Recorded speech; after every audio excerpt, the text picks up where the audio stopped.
beberapa tahun yang lalu dalam sebuah perjalanan ziarah ke Jawa Tengah, tiba-tiba saya masuk ke sebuah jalan yang begitu sempit. Semakin lama, semakin sulit jalan itu dilewati oleh kendaraan.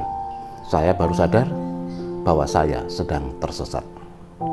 Perikop hari ini, Yesus mengingatkan kepada kita, tidak mungkin tidak ada penyesatan, tetapi celakalah orang yang mengadakannya. Waktu itu saya tersesat, satu, karena pengetahuan saya tentang kondisi di daerah itu sangat terbatas, bahkan tidak punya pengetahuan sama sekali. Yang kedua, sudah ada saya menggunakan Google Map, mungkin penunjuknya benar, tetapi kemungkinan belum waktunya belok, saya sudah belok, atau waktunya belok, saya belum belok, atau beloknya terlambat. Yang terjadi adalah saya tersesat. Dalam kehidupan beriman juga begitu. Iman kita bisa saja disesatkan. Orang bertanya begitu, orang bertanya begini, kita tidak bisa menjawab akhirnya dan mengatakan, membenarkan apa yang orang katakan, padahal yang orang katakan itu belum tentu benar. Maka agar kita tidak tersesat, kita perlu menambah pengetahuan iman kita.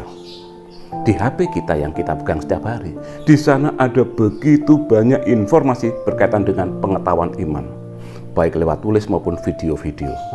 Kalau kita pegang HP, membaca info di sana, melihat video-video di sana, apa yang kita baca, apa yang kita lihat, berapa persen itu kita lakukan terkait dengan pengembangan pengetahuan iman kita. Di bagian yang kedua, Yesus juga mengatakan, tetapi celakalah orang yang mengadakannya. Artinya apa? Kita bisa sebagai pihak yang disesatkan, tetapi kita juga bisa sebagai pihak yang menyesatkan.